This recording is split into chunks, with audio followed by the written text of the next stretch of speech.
Itu. Dokter Amar, ini ada masih banyak ya, masih sangat banyak.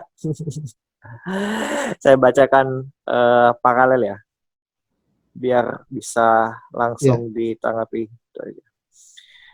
Oke, yang pertama, dokter, apa benar virus corona bisa mati pada suhu 27 derajat Celcius? Nah, ini dari Alifaun by Lucy, Ternate, Maluku Utara. Nah, karena memang ada sebagian literasi yang menyebutkan kalau di negara kita dia tidak bisa hidup dengan suhu tropis gitu. Ada beberapa yang mengatakan demikian. Nah, ini mohon klarifikasinya, dokter.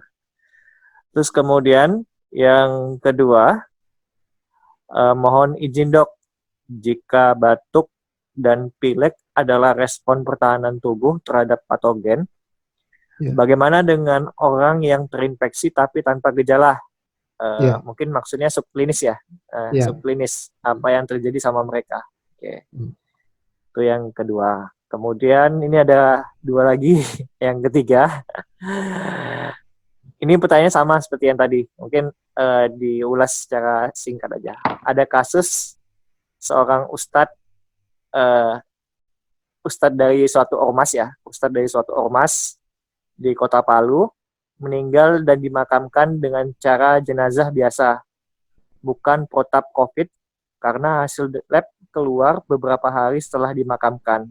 Ya, Nah, kira-kira nih apa dampaknya dari jenazah ke orang-orang yang memandikan dan lain-lain, dan ya, apa yang mesti dilakukan ini tadi ya, diulas singkat saja. Kemudian yang terakhir, tadi dikatakan bahwa pemerintah harus tegas jika ingin sesuai dengan prediksi tren COVID-19 di Indonesia. ya. Uh, oh ini sudah ya. Oh berarti ini, ya tiga itu aja dok. Yang keempat ini dia kayaknya kekirim 2 kali. Oh, Ya ya, tiga dulu aja ya. ya. Yang pertama 27 derajat. Eh, ya terbukti kan di negara kita di suhu tropis yang kadang-kadang lebih dari 27 derajat, ya banyak juga kasus. Jadi artinya ya itu ya kan selama dari bulan Desember di Wuhan infeksi pertama di Wuhan ini sampai April sekarang ini kan seluruh eh, apa peneliti-peneliti dari seluruh negara itu kan meneliti virus ini ya. Kalau ada data-data yang seperti itu ya itu bisa saja dari penelitian-penelitian atau publikasi dari negara-negara tertentu. Nah, cuma itu tidak bisa serta-merta kita samaratakan di seluruh dunia. Apalagi ini sudah masuk kasus pandemi, artinya pun di negara tropis dengan suhu lebih dari 27 itu dia bisa tetap survive.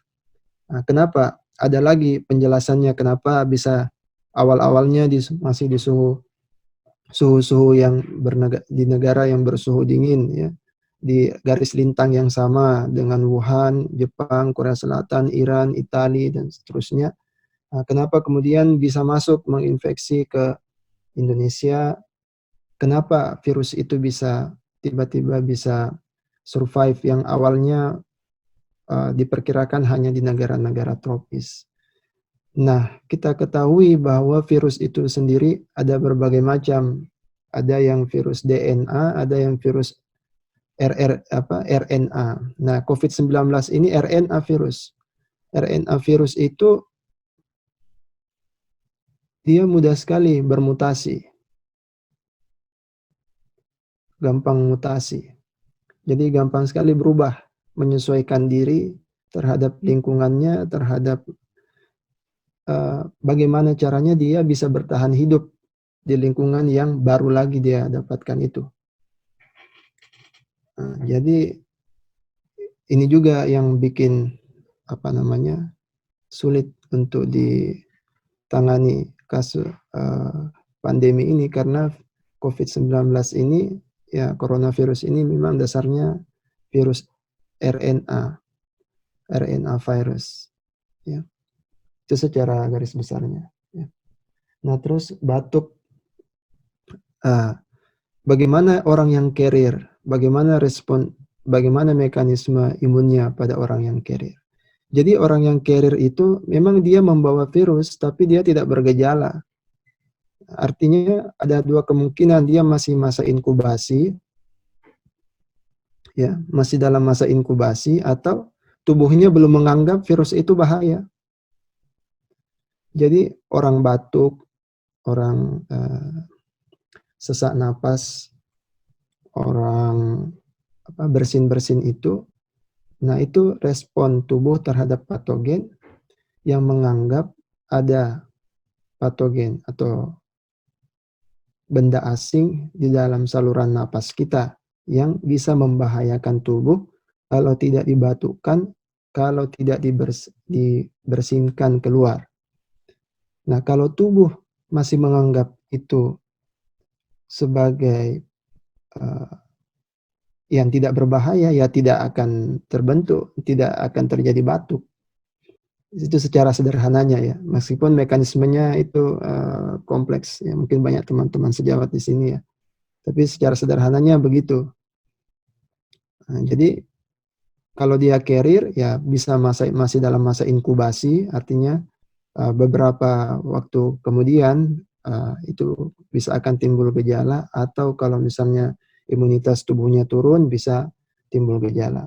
Tapi kalau memang tubuhnya menganggap itu masih bisa bukan hal yang membahayakan, ya tidak akan timbul gejala. Bagaimana tubuh bisa menganggap itu? Ya imunitasnya itu tadi. Nah, imunitas tubuhnya itu. Ya, ya mungkin nanti di sesi lain ya untuk ya, tinjauan imunologi dari virus ini. Selanjutnya mengenai jenazah.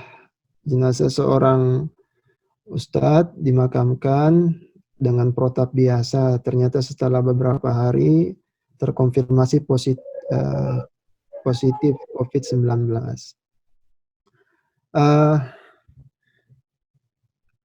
Ada dua pendekatan. Ya. Yang pertama, rekomendasinya, ya, sebaiknya yang ada riwayat kontak dengan almarhum atau almarhumah itu dicek, di tracking siapa saja yang kontak selama sakit sampai beliau wafat. Selama sakit sampai beliau wafat, siapa saja yang kontak, sebaiknya dilakukan pemeriksaan, dicek, diambil swab tenggoroknya, kemudian diperiksa di laboratorium yang ditunjuk pemerintah. Yang kedua, kalau misalnya memang karena keterbatasan fasilitas, ya social distancing, tetap di rumah bagi orang-orang yang kontak itu, ya, yang pernah kontak dengan almarhum almarhumah. Jadi kalau misalnya dalam satu rumah ada 5 orang, kemudian yang hanya kontak itu 1 orang, ya itu yang dipisahkan selama 2 minggu. Ya. Tapi kalau setelah itu tidak ada gejala, ya silahkan. Ya. Sambil tetap menjaga anjuran-anjuran menggunakan alat pelindung diri dan seterusnya. Tapi yang direkomendasikan, semua yang ada riwayat kontak dicek. Itu yang recommended ya.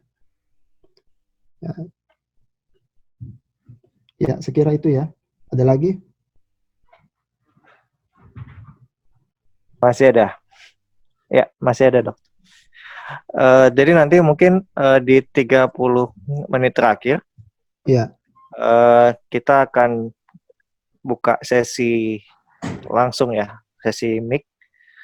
Karena memang pertanyaannya ternyata sangat banyak gitu. Mungkin sudah di-share di grup chat. Ada yang dari Ibu Nur Laili. Dok, bagaimana keefektifan menggunakan bilik sterilisasi yang menggunakan herbal seperti daun sirih dan jeruk nipis? Ini kelihatannya dari sumbernya dari, saya pernah lihat ini di situsnya Kementan. Kemudian dari Pak Andi, time frame untuk pasien asimptomatis atau OTG, inaktifnya kira-kira berapa lama, dan anjuran swab selanjutnya kira-kira berapa hari. Apanya aktif apanya maksudnya? Ya, time frame untuk pasien asimptomatis atau Oh, OTG, ya. inaktifnya kira-kira berapa lama. Oke, ya, ya, ya. Terus anjuran swab selanjutnya kira-kira berapa hari kemudian, Dok.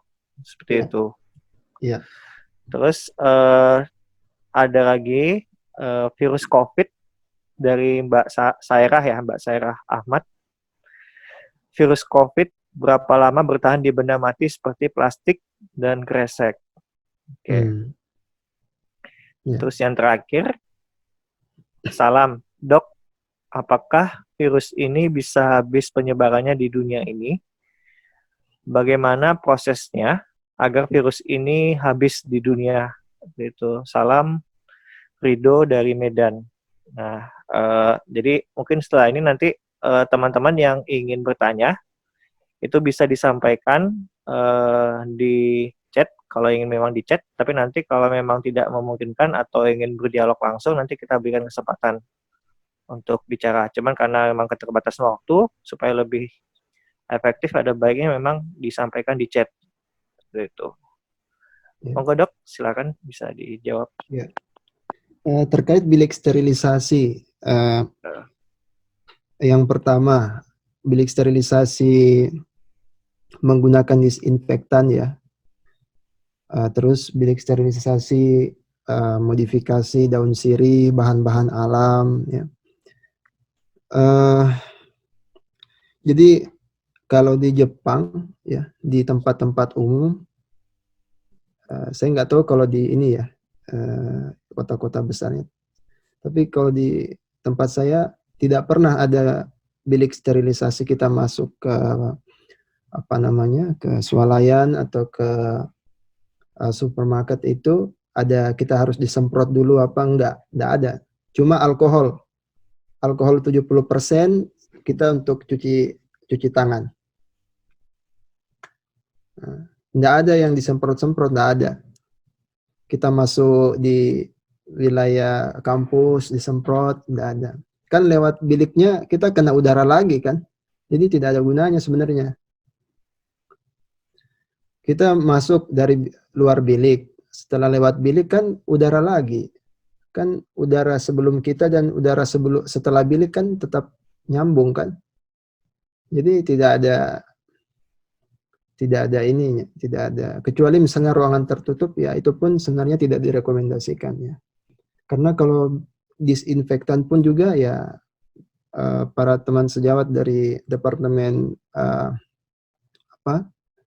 ilmu kesehatan kulit juga itu sudah mewanti-wanti bahwa itu berbahaya ya, bahaya untuk kesehatan kulit ataupun kesehatan kalau misalnya masuk ke terkena mukosa mata dan segala macam, itu bisa beresiko atau bersifat karsinogenik, pemicu kanker dan segala macam, disinfektan ya. Nah, kalau daun sirih, bahan-bahan alam, kalau dari segi bahayanya ya tidak berbahaya. Mau disemprot juga satu ember juga tidak berbahaya. Nah, tapi mengenai efektif membunuh virus apa tidak ya harus diteliti dulu ya. Gitu ya. Jadi kalau bahan alam selama itu tidak mengiritasi ya, kalau dari saya ya silakan saja ya. Cuma jangan sampai itu apa namanya, dijadikan hal yang dianggap bahwa itu bisa membunuh virus ya. Belum ada bukti riset, bukti ilmiah yang membuktikan itu. Ya. Termasuk bahan-bahan makanan kan banyak beredar di medsos ya. Ya saya kira bahan makanan kita juga kan mengandung itu semua. Jadi silahkan makan seperti biasa, makan makanan yang kita makan itu untuk meningkatkan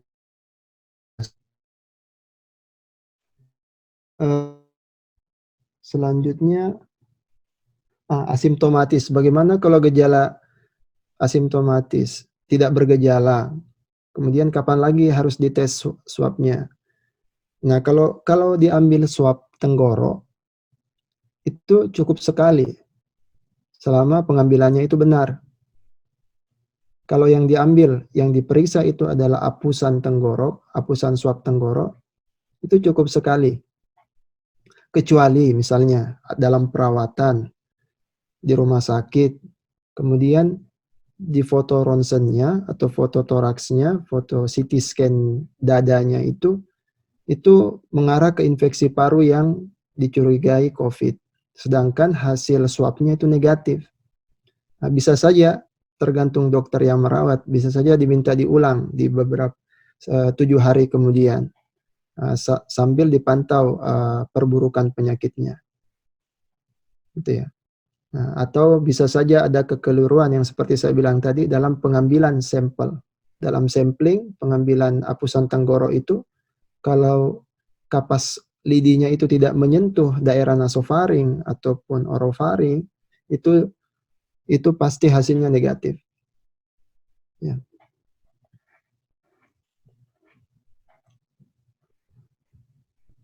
Iya. Terus jadi kalau misalnya kalau yang ditanyakan rapid test diperiksa negatif palsu menggunakan rapid test yang pemerintah yang antibody ya.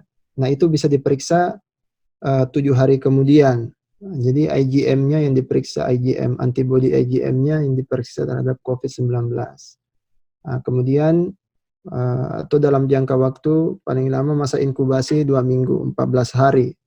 Makanya kan orang-orang di karantina 14 hari.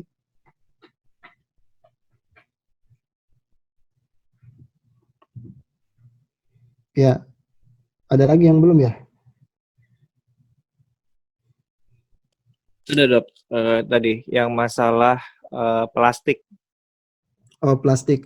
Ya, plastik-plastik, benda mati, ya ini kan sebenarnya semua terkait riset terkini ya. Ada yang mengatakan, ada yang membedakan di logam, ada yang membedakan di bahan karet, ada yang membedakan di kain, di uang kertas, bisa bertahan lama. Ya, meskipun ada publikasinya itu pun apa namanya, belum hanya 1-2 yang bisa dipertanggungjawabkan, jadi tidak terlalu valid ya. Misalnya di benda-benda mati itu ada yang mengatakan 2 jam, ada yang mengatakan sampai 3 jam, ada yang bilang di uang kertas itu sampai 5 jam. Ya,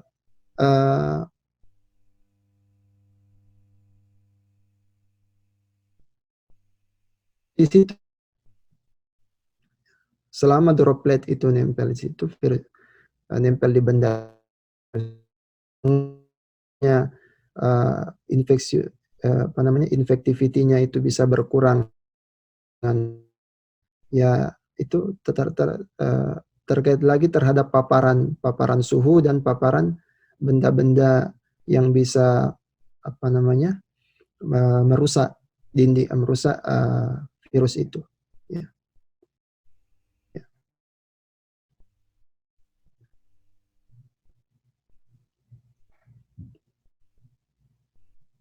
Ya,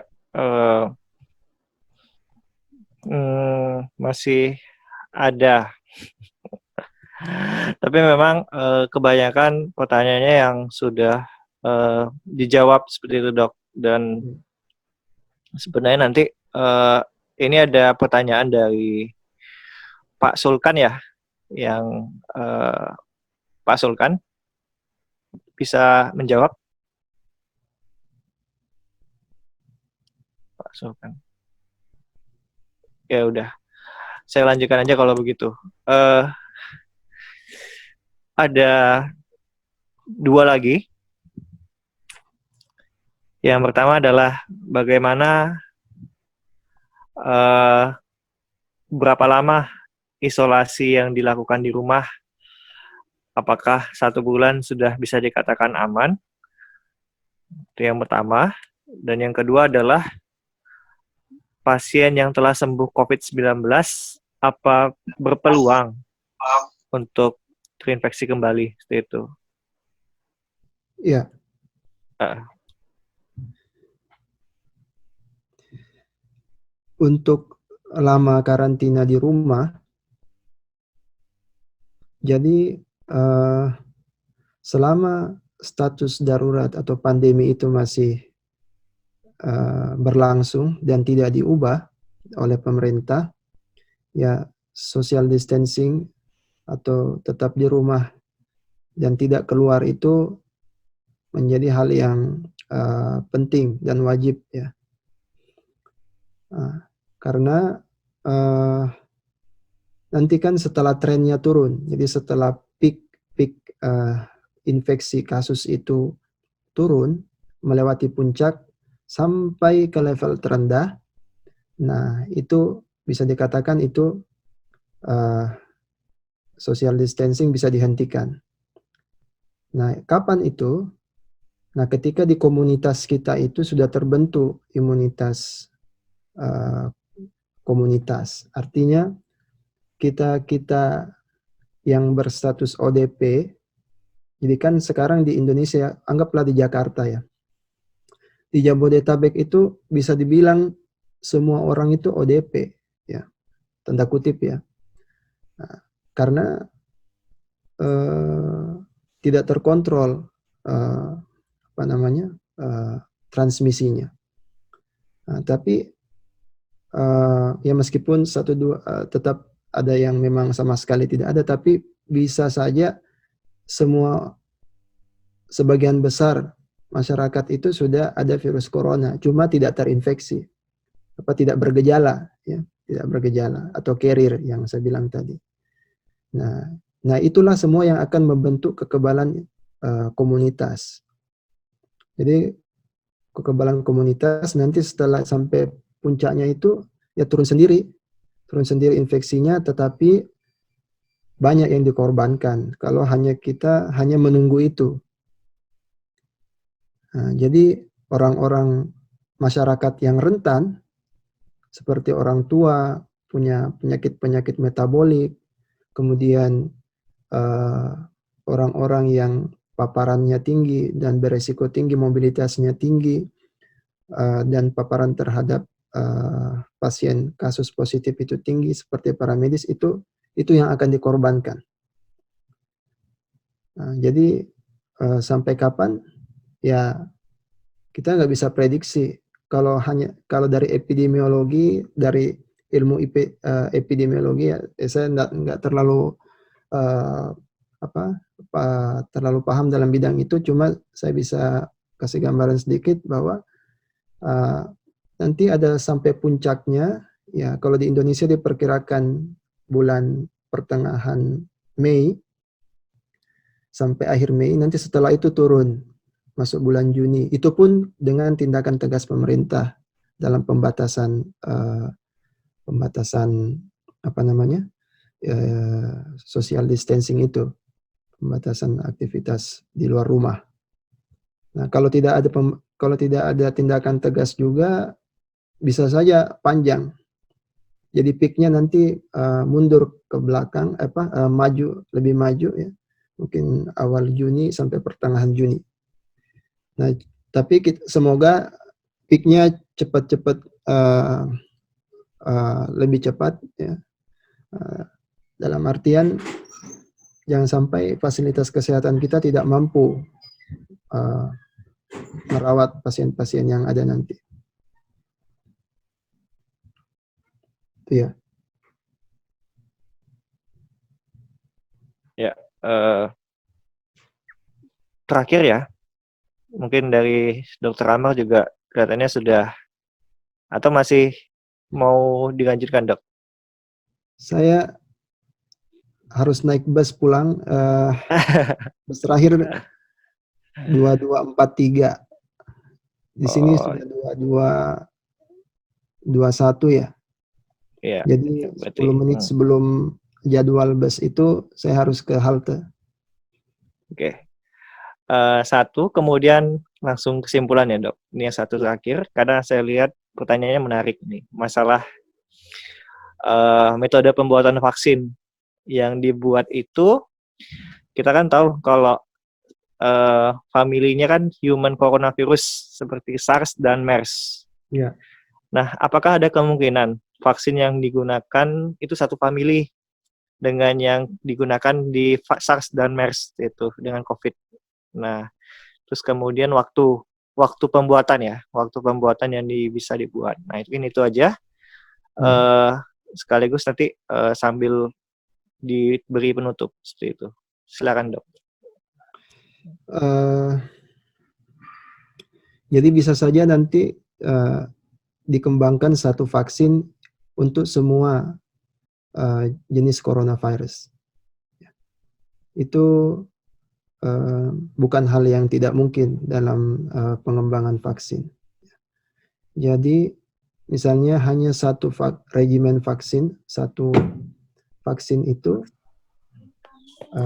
di prime kemudian di booster, dengan hanya vaksin itu kemudian bisa kita terprotek terhadap semua jenis coronavirus. Itu bisa, ya. Tetapi untuk waktunya, wallahu alam, itu mungkin tidak dalam waktu yang begitu dekat, ya. Kalau misalnya untuk satu jenis strain tertentu mungkin, cuma itu pun efektivitasnya harus melewati uji klinis yang berbagai tahap itu. Jadi kalau pembuatan vaksin itu tergantung,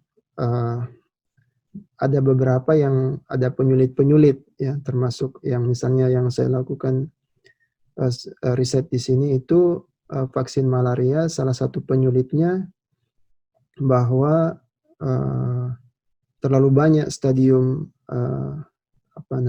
stadium hidup dari parasit malaria, dan antigen yang diekspresikan itu begitu banyak, ya, untuk bisa bertahan. Jadi kita butuh waktu untuk uji efektivitas terhadap satu antigen yang dilemahkan untuk menimbulkan daya imunitas tubuh kita.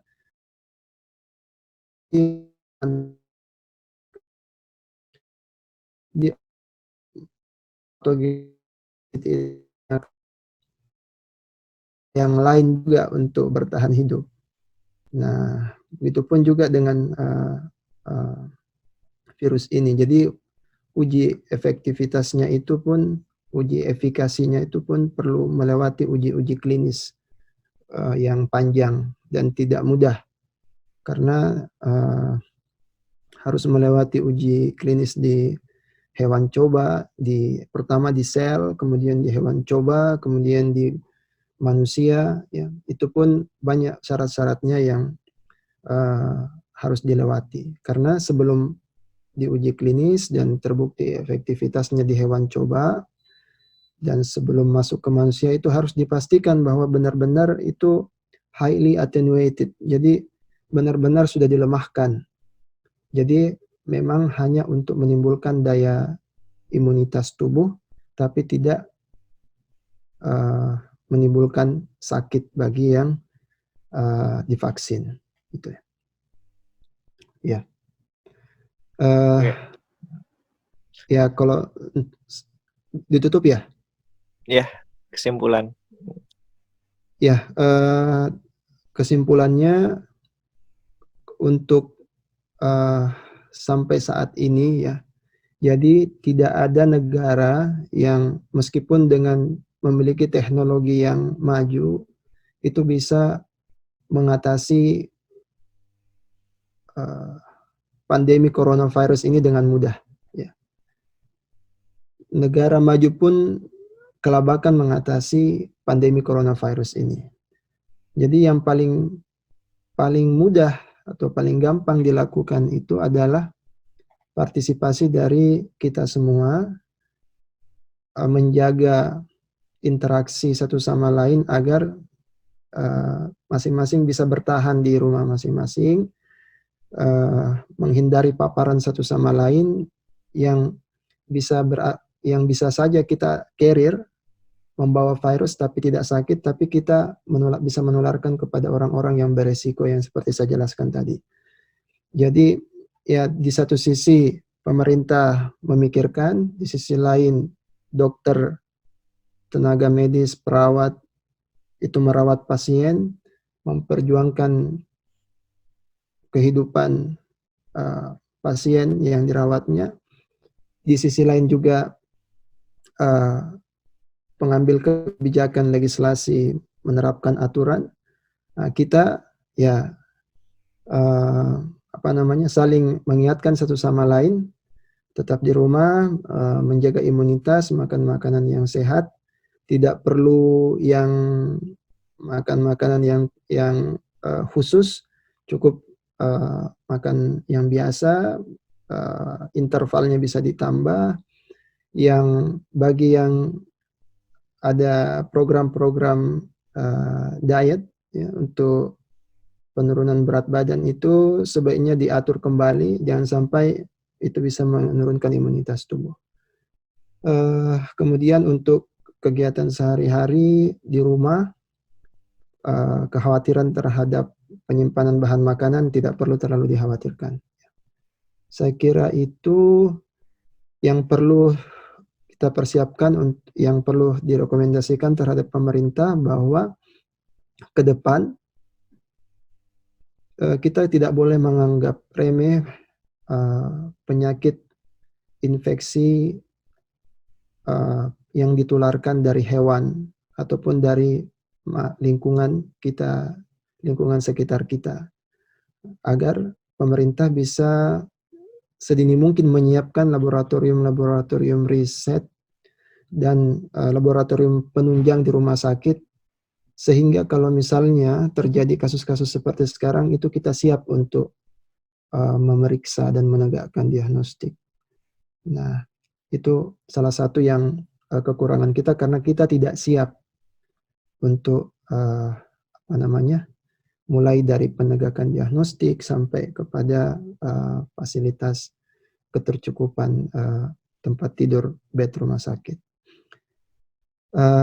Saya kira itu ya dari saya yang bisa saya share dan saya sampaikan. Kalau ada yang salah nanti mohon mungkin diklarifikasi dari sejawat-sejawat yang lain yang mungkin bergabung di diskusi kali ini. Semoga kita semua dilindungi oleh Allah Subhanahu wa taala dan Indonesia bisa segera dibebaskan ya dari infeksi virus ini ya. Sekian, Assalamualaikum warahmatullahi wabarakatuh. Ya, waalaikumsalam warahmatullahi wabarakatuh. Jazakallah khair kasihan buat Mas Dr. Amar. Dengan begitu, maka berakhir sudah sesi diskusi kita pada malam hari ini. Insya Allah nanti akan ada rekamannya, nanti akan dirilis sesegera, juga nanti akan di-share di channel YouTube itu. Atas nama Himpas, saya mohon maaf apabila ada kata-kata ataupun keadaan-keadaan yang kurang berkenan di hati peserta maupun yang tidak terucap dan terucap. Saya sampaikan terima kasih banyak buat Dr. Amar. Ya, sama-sama. Semoga bisa selesai studinya dengan baik dan bisa membantu negara kita di Indonesia itu.